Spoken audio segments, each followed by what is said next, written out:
Welcome to EPG Pathshala. I am Dr. Anurekha Chariwag, Assistant Professor Savitribai Phule, Pune University. Today we are going to discuss the module Contesting Voices from the Margins, Voices of Dalit Studies, Gender Studies and Muslim Voices. The idea of doing this module in terms of contesting voices is to challenge the idea of sociology as a homogeneous discipline. For a very long time there has been challenges to academic disciplinary boundaries, and in this, within India and abroad, we do find large challenges to the idea of what sociology itself constitutes. What we need to do is try to see how Dalit studies have questioned the manner in which sociologists in India have engaged with the idea of caste and engaged with it critically. Similarly, gender studies have questioned the very idea of women and have tried to understand gender relations within in terms of intersections of patriarchy with caste, class, gender, sexuality and other social structures. Similarly, Muslim voices have contested the very category of what it is to be an Indian and questioning whether sociology of India has to be understood within a larger framework of diversity rather than focusing on what India is understood as largely a Hindu society. The objectives of this module is to incorporate three voices, which will include Dalit, the women and Muslim challenge to sociology in India. In terms of the structure of the module, we need to have three sections dealing with each other, which would challenge the whole idea about what it's to do sociology in India. Section 1 will engage with the challenge of Dalit voice, Section 2 with the voice of women studies and Section 3 the challenge of Muslims in India. In this module, we start with the question, why is there a need for a discussion on the voices from the margins? As students, we recognize that asking questions is the start of knowledge construction. Sociology is at present in an exciting, dynamic and challenging period. Its boundaries are being continuously pushed with new ideas that are displacing the old ones. Innovative approaches are being experimented with, which in turn is leading us to a sociology that is messy but interesting. We need to recognize that rather than being fixed, sociological categories, concepts, content, methodologies and ideas have always been in a state of flux and continuously a part of debates, continuously debated upon. Scholars in Dalit, gender, religious, queer, race, ethnicity theorists and many more positions have constantly challenged and broadened the borders and have pushed the envelope far, thereby expanding our understanding of society, questioning institutionalized epistemology and developing multiple and creative pedagogies. Within sociology, scholars have analyzed the zealous efforts by mainstream sociologists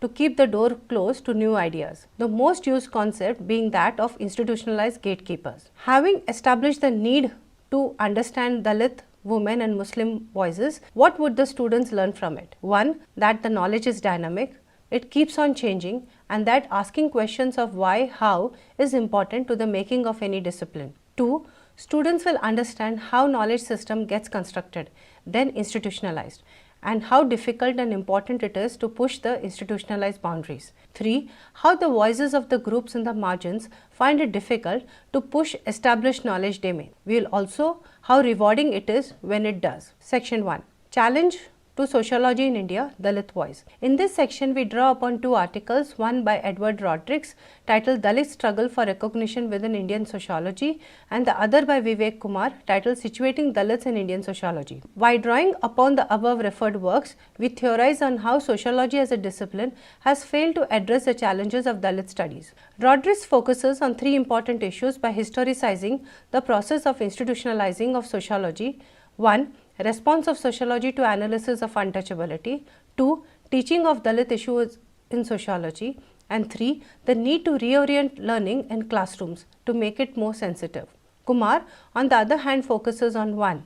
Ignorance and apathy of academics with regard to Dalits. 2. Failure of sociologists in India to develop a vocabulary to capture the identity of Dalits. And 3. Lack of sociological literature to address the multiple forms of exclusion faced by Dalits. Rodrigues argued that we need to analyze the dominant understanding that sociology as a discipline emerged out of the scientific, technical and industrial experience in Europe. Sociology in this context is constructed as part of the larger scientific project developed by Enlightenment in the positivistic mold of a problem-solving science with a quest for universal laws for human progress. Critics of Enlightenment have often questioned the historical validity of such claims on progress. They argue that such modes of analysis legitimize and reproduce the ruling class interest in any given society. Thus, it is important to recognize that sociology is a profoundly political discourse and that critical sociology, often working from the margins of the discipline, confronts its dominant positivistic counterpart, contesting assumptions of human progress and the implication of these for social policy. This is important because if sociology makes claim to explain and interpret the social world, it becomes pertinent that we need to know that there are many different social worlds. Further, each has its many forms of knowledge and worldview concerning the everyday world. If in this context, then Rodrigues argues that the important question to pose is, to what extent does each of the social worlds find expression within Indian sociology? According to him, sociology in India has always been both ideologically and politically a site of contestation. Rodrigues argued that sociology in India has always been both ideologically and politically a site of contestation because its progressive project of human emancipation in India has from the beginning been by, for and of the elite. This progressive project of the elite has been done through the following processes. 1. Ideological context of Indian sociology. Sociology through its own dominant curriculum carries out its ideological programs through specific practices and strategies that reproduce its underlying values. This practice refers to the whole upper caste community, intellectuals who struggle for control over the processes of knowledge production under colonialism. Especially in higher education, theoretical models, fixation of boundaries to specify the legitimate concerns of the discipline and making the boundaries fixed and non-responsive to challenges of new ideas. 2. Influence of functionalism. This influence laid the foundation of many works and carried out based on historical perspective, conservative treatment of social reality and complete inability to undertake any serious analysis of social reality. It was through this influence of functionalism that the process of institutionalization that sociology in India was shaped to represent the idea and ideology of the elite.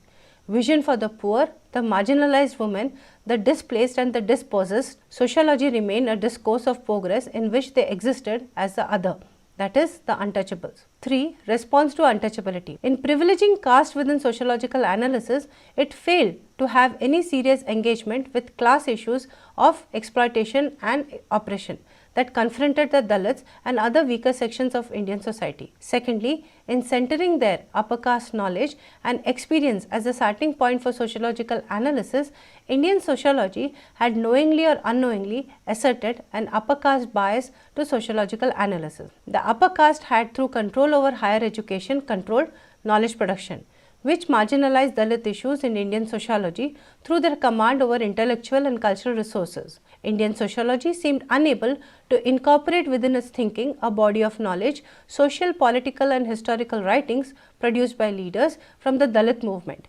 Jyotiba Phule, B.R. Ambedkar, Periyar, who have presented a rich critique of caste system in India.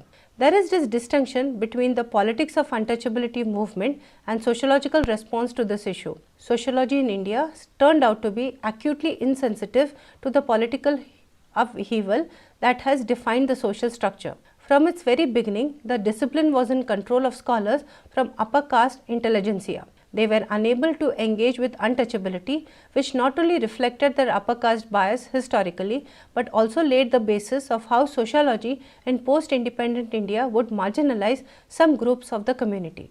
Through the 1960s, Rodrigues argues that the study of untouchability underwent a change of orientation, especially in the direction of social mobility, where the focus was on improvement of their untouchable conditions as a result of benefits of the state's reservation policy. The 1970s was a turbulent period, a time of grassroots social movements, when the Dalits began to redefine the struggle in terms of rights, including right to life, right to human dignity and self-respect.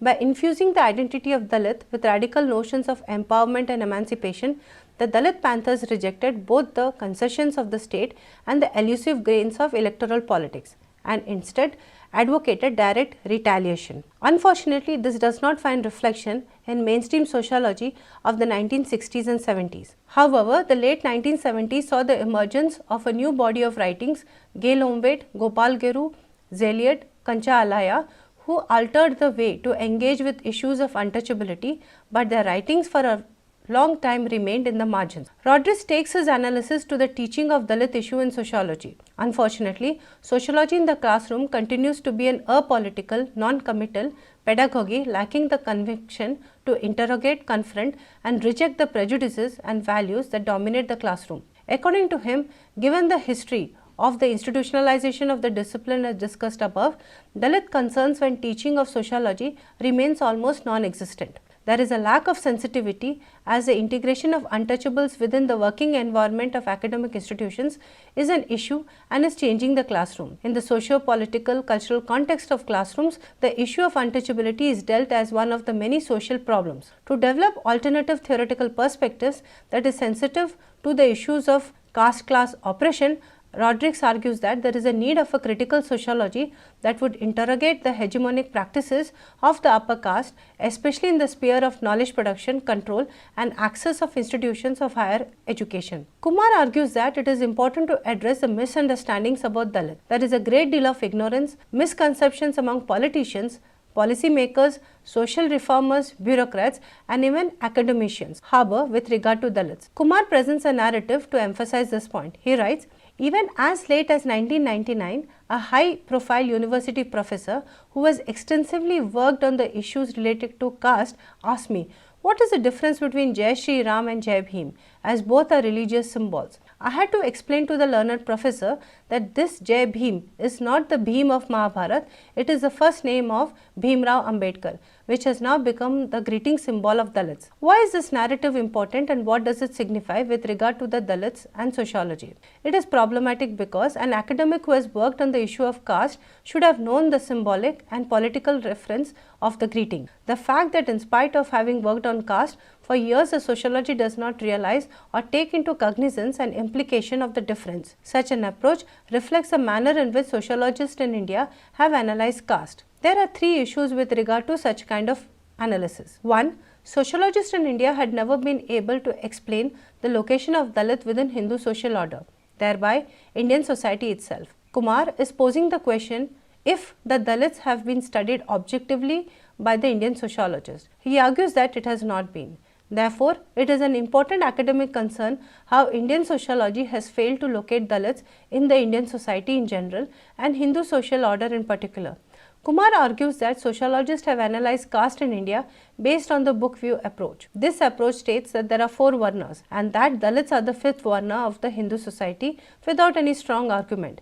According to Kumar, no sociologist has ever given a convincing argument for the fact that even though they are included for exploitation of cheap labor, they have been excluded from every other interaction pattern. 2. Sociologists in India have not been able to come up with a politically correct terminology. Along with other social scientists, they use stigmatized identities like lower caste, exterior caste, untouchable, Harijans for Dalits.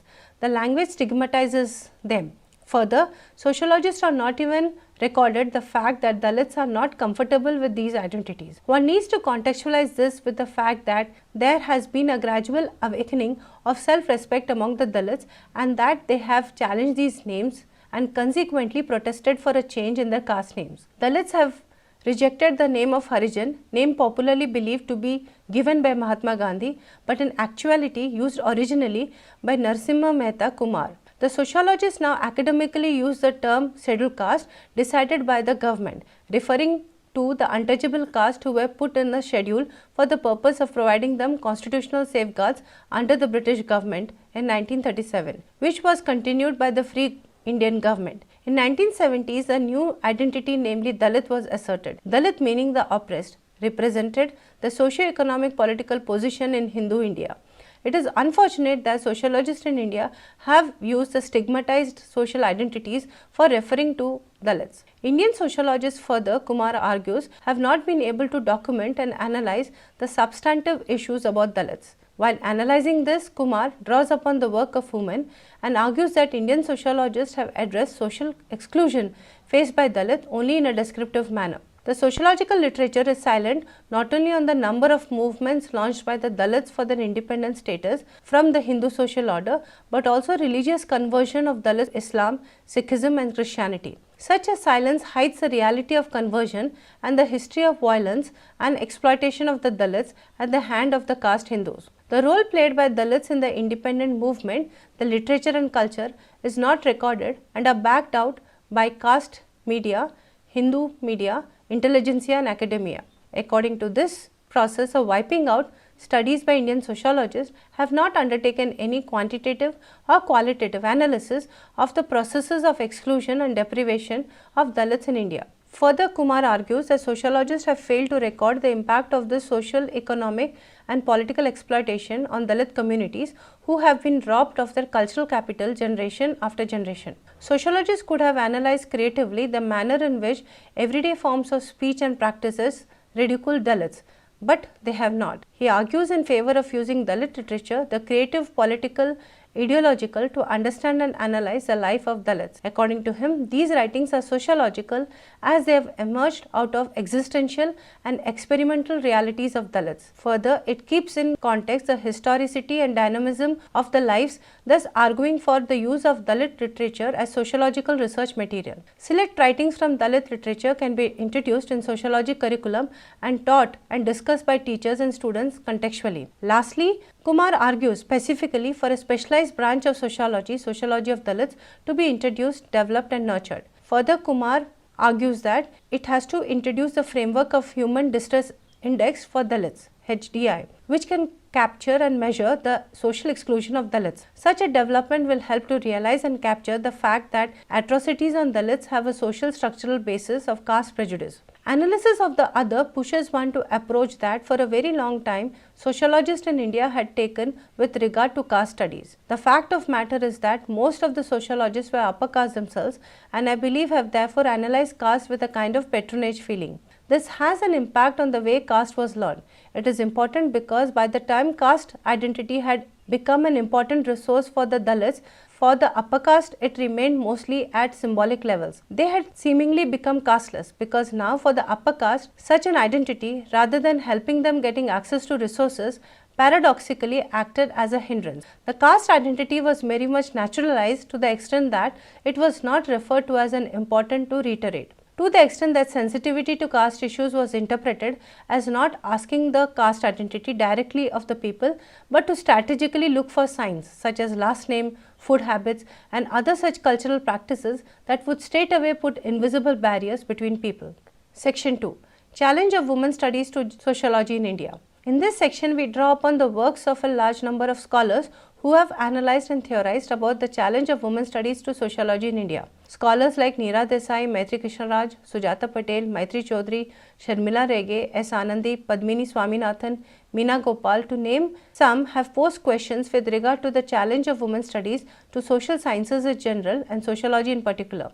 One of the earliest voices in India to question and challenge the disciplinary gatekeeping of sociology was that of Neera Desai, who discussed about the challenges of teaching women studies with a discipline like sociology that was ignorant of the voices of women in India. Adding to this was the argument of Chaudhary that Indian sociologists have confined themselves only to the studies of middle class and upper class women, and even these dealt with only conflicts belonging especially in terms of blending of tradition and modernity. The question is, why is that in sociology, whenever women's issues were dealt with, it was within the experience of middle class women? As an analysis to this question, one can draw upon insight from Rege's analysis that there is a need to understand that the agenda of liberal reformist and revivalist of the 19th century in India set the counters for women in sociology in the cognitive structures of education in India.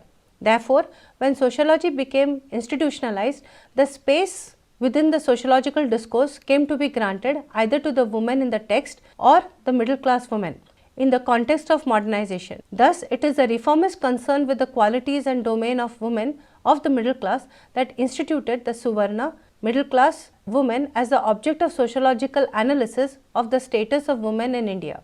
Thus, it is a reformist concern with the qualities of women and the domain of women of the middle classes that instituted the Savarna middle class women as the object of sociological analysis of the status of women in India. Continuing the debate, Rege argues that knowledge is socially constructed and therefore there is a need to recognize that boundaries gets created by institutions and professionals. And to this, I would add established ideologies of the time, who act as gatekeepers. There has been immense work on the fact that feminist scholarship has challenged methodology, content and epistemology knowledge construction of social sciences discipline, including sociology. The discussions above clearly make a call for the argument that feminist studies are political, as it is an intellectual movement for justice, recognition and emancipation from subordination. It challenges the philosophical and epistemological underpinnings of knowledge that endorse and legitimize inequality, especially gender inequality. It offers a critique of the existing paradigms,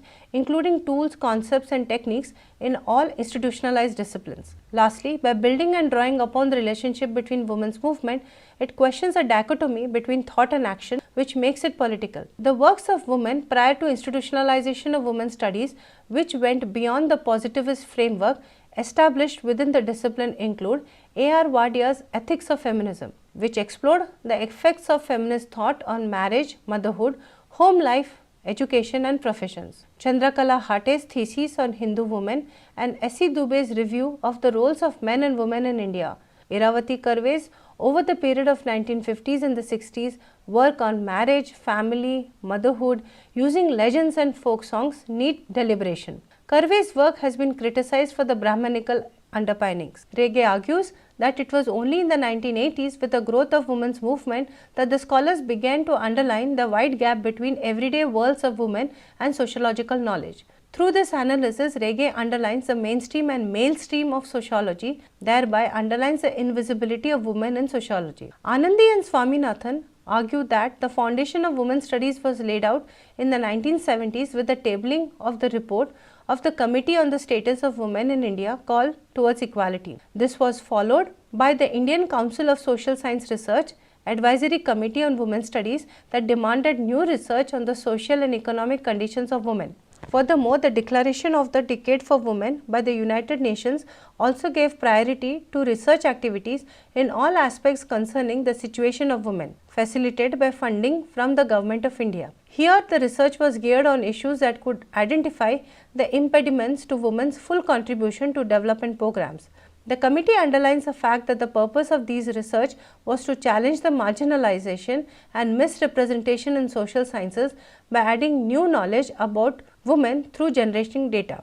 Anandi and Swaminathan argued that initially women's studies were largely perceived as a critical perspective and an intellectual pursuit in social research and not as a discipline or separate program. However, in the 1980s, both Indian Association of Women's Studies and University Grants Commission believed that women's studies needed to be integrated into existing academic disciplines as courses and specialized centers. These centers of women's studies were expected to play a catalytic role in making the entire university community to address issues that concern women. Scholars were urged to link women's scholarship with action programs of women's movement. Continuing the argument, Rege states that the twin origins of women's studies from the women's movement and UGC, without much interaction with university authorities and change in the conceptual frameworks, has posed several conceptual and operational problems. The increased interest in research on women, often translated into studies on dowry, unmarried women, modernization among women, female criminality, problems of female folk artists, employment among Brahmin women and the impact of family patterns and domestic servants in urban spheres. However, the studies on these issues were often couched under studies on social change, modernization, impact on family patterns, social problems, which excluded all possibility of any analysis from gender inequality, both within public and private spheres. The women's studies conceptually and politically demanded greater independence with women's studies. The institutionalization of women's studies has led to greater distancing of academics with the movement. Rege states that responses of feminist critique was mostly in three ways. 1. Inclusion into cognitive structures without challenging assumption. 2. Separatism for sociology of women from the woman's standpoint. And 3. Reconceptualization, that is, challenge the taken for granted categories of sociology and rework it to integrate the concerns and experiences of women, incorporating the caste, class and other structural variations. Rege continues her argument and states that a textual analysis of the syllabus of a number of sociology departments had made it apparent the optional and additive character of courses on women and society. What does additive refer to?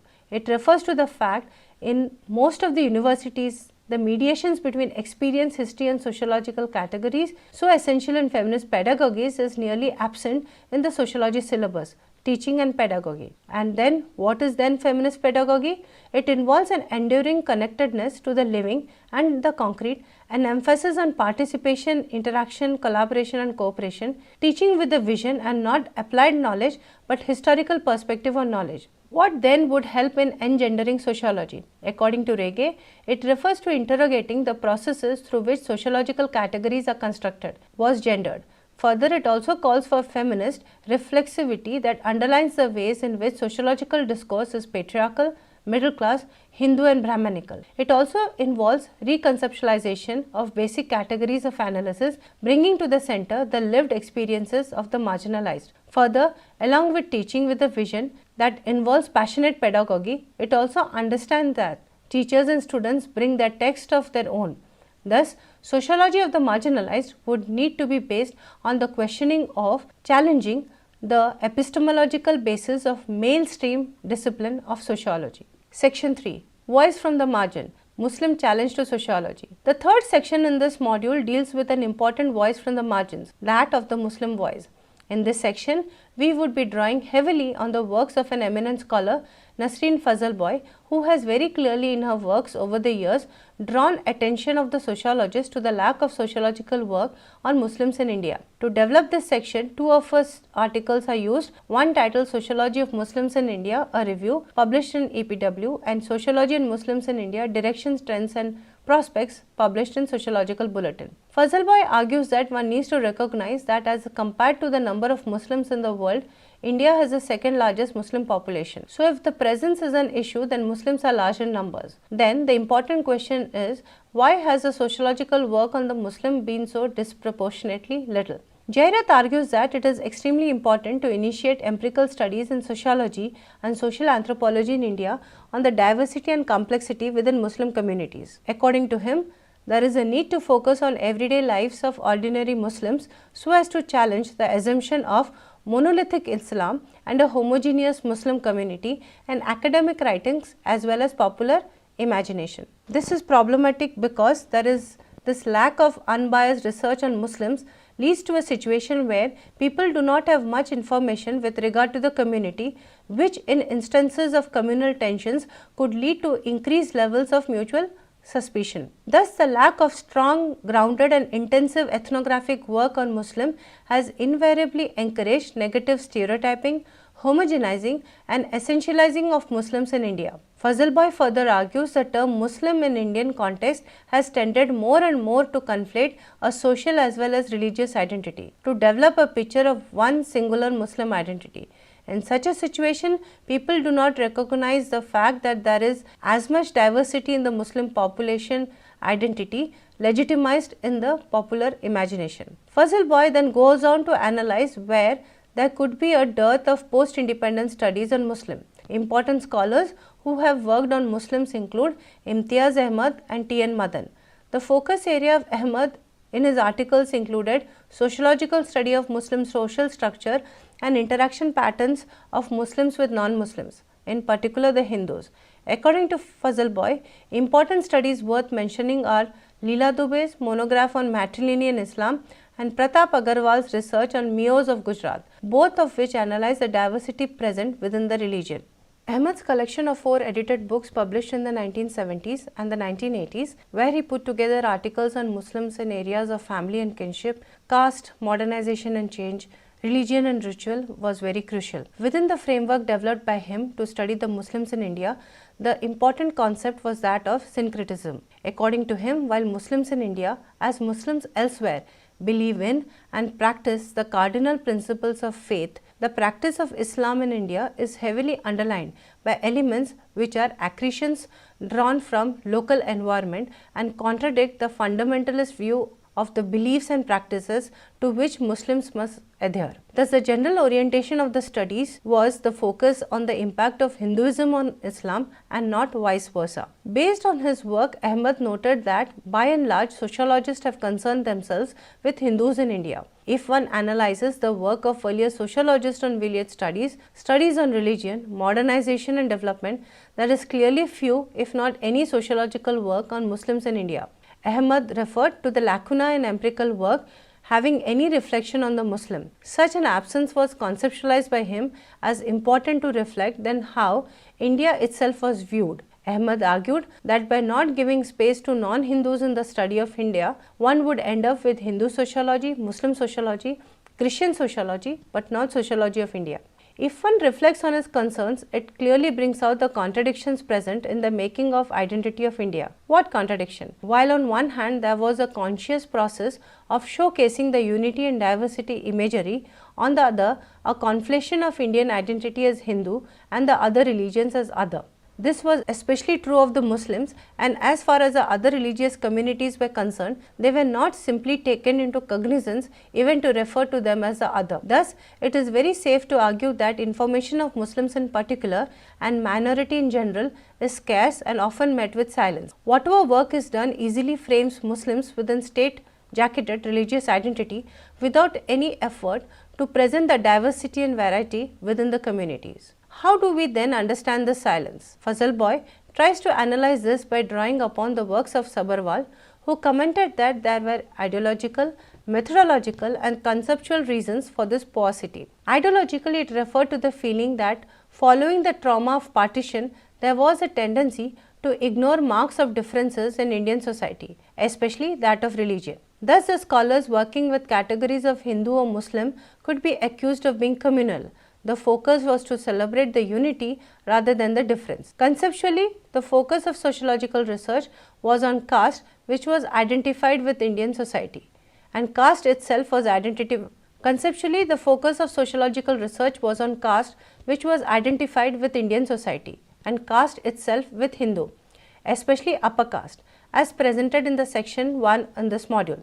Methodologically, sociologists in India were disinterested in historical developments, and such a perspective contributed to a general neglect of Muslims in sociology of India. Fazlbhoy argues that one needs to understand that Muslim societies were not simple reflections of textual religion, notion of lived Islam. We still need to find categories and approaches that would help us to explore India not only in terms of religious groups but also in their mutuality. It is not possible to study a community, Muslim in India, without taking into account the impact of political developments that have made Muslims very insecure. The allegations directed to Muslims as them being anti-national, they fanatically adhere to religious practices, the treatment of women as conservative, practice polygamy and do not believe in family planning. It is malicious argument used by political groups mobilizing people on grounds of religion. So in this context, it becomes important to have sociological studies on Muslims in India so as to dispel these needless, unwarranted and dangerous ideas. Further, Fazlbhoy argues that by the late 80s, the shift had occurred and a few anthropologists, sociologists and historians started working on three areas: communalism and communal identity, Sufism and women. It was in the area of women that much of the research on Muslims was done, and mainly on the issue of parda. In particular, Zoya Hassan's work was very important. Fazlbhoy argues that the work of Hassan on the social construction of Muslim women, especially as important signifiers of Muslim identity, is very crucial in the context of communal politics today. Fazlbhoy argues that it is very important to focus on the everyday details of Muslims in India, thereby contextualizing the Muslim life as an inherent part of landscape of India. Areas that need focus are working of the legal system, customary practices, divorce, marriage and inheritance. What are the reasons for this state? Fazlbhoy has discussed many important reasons. 1. The changing political climate associated with increasing suspicion between communities does not make it easy to take up studies on Islam. 2. The syllabus taught either at undergraduate or postgraduate level does not include any reference to the life of Muslims. 3. The teachers and students lack proper holistic historical perspective needed to discuss, teach and learn about Muslims. 4. The discussions on Muslims are not contextualized in terms of social structure, which is very problematic. 5. Infrastructural facilities that encourage sociological studies of Islam are lacking in India. These facilities include departments that specialize in the study of Islamic studies, associated library facilities, and conferences and seminars and workshops. Here it is important to ask the question, whose voice? I have been teaching in a state university for the last 10 years and I can count the number of students who are Muslim. The lack of sociological analysis on Muslims in India could be related to the conceptual framework of insider-outsider. The question is, how many non-Muslims take up research work either as a doctoral dissertation or project work on Muslims in India, and how many are comfortable working on it. Furthermore, how many Muslim sociology students go on to higher education and pursue research? To add to this, how many teachers are Muslim?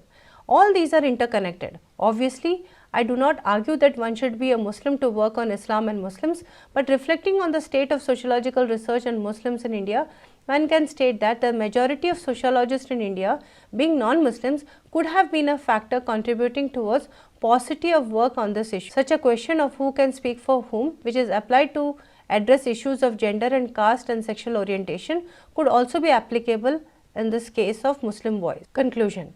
The questions and challenges of marginalized perspectives offer sociology the methods, frameworks and passion to analyze critically its knowledge base, thereby pushing it to ask relevant contextual questions and engage with new emerging dimensions of social reality. By critiquing the existing research and theories, the voices, challenges and scholarship from the margins enrich existing mainstream knowledge structures, sometimes by building on them and at other times by completely rewriting them to create new knowledge domains. We also need to remember that these new knowledge structures can and should also be questioned. It is through engaging and constant questioning and re-engaging that disciplines are built. Voices and challenges from the margins in India include the voices of Dalits, women, minority, queer and other groups which are not given a space within institutionalized sociological discourses in India. The question then is, what does the challenge from the margins imply for sociology? It implies that first recognizing that such voices exist, then addressing them would help in changing epistemology, methodology and pedagogy of sociology in India, thereby enriching it. Such enrichment will contribute towards making sociology in India stronger and more relevant. Why relevant?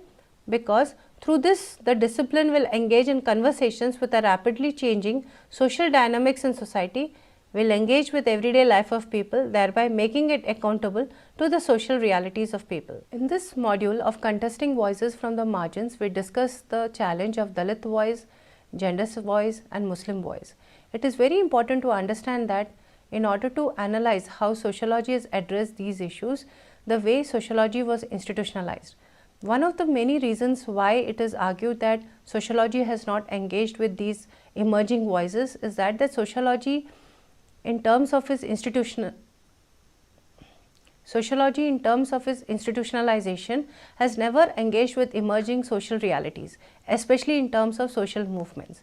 It is in this context one finds that we are text bound and we are not able to relate to the social realities that keep on occurring in the society.